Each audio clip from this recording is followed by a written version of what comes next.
ভারতে আসামের পার্লামেন্টে জুমার নামাজের বিরতি বাতিলের সিদ্ধান্ত ঘিরে এখনও উত্তপ্ত অঞ্চলটির রাজনীতি। আসামের মুখ্যমন্ত্রীকে তুলোধুনো করলেন বিহারের সাবেক মুখ্যমন্ত্রী তেজস্বী যাদব। হেমন্ত বিশ্ব শর্মাকে যোগী আদিত্যনাথের চীনা সংস্করণ বলে কটাক্ষ করেন এই আরজেডি নেতা। সমালোচনার নামে তেজস্বীর বিরুদ্ধে জাতিগত বিদ্বেষ ছড়ানোর অভিযোগ তোলেন বিজেপি নেতারা।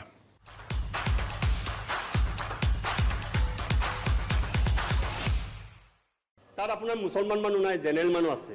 সাম্প্রদায়িক নানা ইস্যুতে গত কয়েকদিন ধরেই উত্তেজনা তৈরি হয়েছে ভারতের উত্তর পূর্বাঞ্চলীয় রাজ্য আসামে। রাজ্যটির পার্লামেন্টে জুমার নামাজের বিরতি বাতিলকে কেন্দ্র করে যা বেড়েছে আরও। দীর্ঘ ৮৬ বছরের এই প্রথা বাতিল করায় মুখ্যমন্ত্রী হেমন্ত বিশ্ব শর্মার কড়া সমালোচনা চলছেই। এবার তাতে নতুন মাত্রা যোগ করল বিহারের সাবেক মুখ্যমন্ত্রী এবং আরজেডি নেতা তেজস্বী যাদবের মন্তব্য। সাম্প্রদায়িক আচরণের জন্য যোগী আদিত্যনাথের সঙ্গে মুখ্যমন্ত্রী হেমন্ত বিশ্ব শর্মার তুলনা করেন তেজস্বী।